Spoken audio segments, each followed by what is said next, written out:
en su obra La voluntad de poder, una de sus últimas obras, aquella que es, según muchos, según por ejemplo Heidegger, ¿no? La obra maestra de Nietzsche, precisamente, ¿no? En el curso que dio Heidegger sobre Nietzsche, ¿no? En La voluntad de poder, Nietzsche dice una cosa muy curiosa sobre el luteranismo y sobre Lutero. Dice, Nietzsche no es partidario, como el cura del pecado, ¿no? Del luteranismo. Y dice Nietzsche del luteranismo, ¿cuánta cerveza, dice, hay en la Reforma Protestante? Dice algo así, ¿no? ¿Cuánta cerveza hay en la Reforma Protestante? Es decir, que es una especie de cristianismo alcoholizado, debilitado, etcétera. Juicio que, por cierto, Nietzsche comparte con el Papa León X, ¿no? Que León X, cuando le presentaron las tesis sobre la indulgencia, dijo, esto es un suavo, un sajón, que ha bebido demasiada cerveza y cuando se le pase la borrachera cambiará de opinión, dijo el Papa. Luego no cambió de opinión. Por tanto, tenemos aquí el juicio de Nietzsche, un juicio inequívocamente negativo, digamos. Nietzsche no es partidario.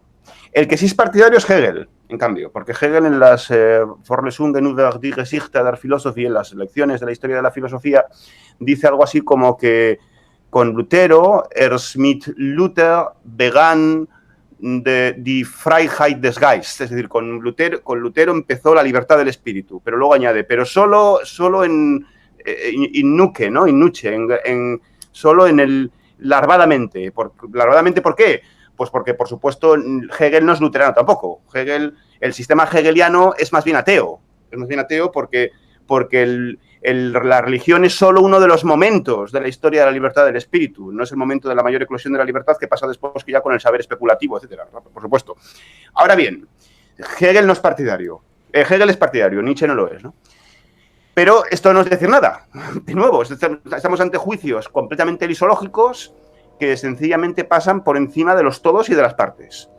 Y entonces, yendo a la teología luterana, a la nematología luterana, la nematología luterana, según se expresa, por ejemplo, la nematología dogmática luterana, según se expresa, como decía Gabriel muy bien, en la confesión augustana, ¿no? Es decir, en la confesión de Habsburgo, más que en las 95 tesis sobre las indulgencias, documento del que también podríamos hablar, se habla mucho, etcétera, pero la confesión de Augusto, de Augustana, vamos, de Habsburgo, que no lo escribió Lutero, como he sabido, no lo escribió Lutero porque Lutero tenía muy pocas luces en general, al parecer era un fraile, bueno, tampoco estoy diciendo con esto que fuera estúpido, sería como decir que era alcohólico, que decía Nietzsche o el Papa, eso sí que serían juicios completamente psicologistas, aquí esto no explicaría nada, pero Lutero no tenía una formación teológica muy brillante, era un fraile agustino, sin duda con muchos talentos personales, por supuesto, etcétera, eso no lo vamos a negar, pero el que escribió la confesión de Augusto no fue Lutero, fue Felipe Melanchthon, como he sabido, ¿no?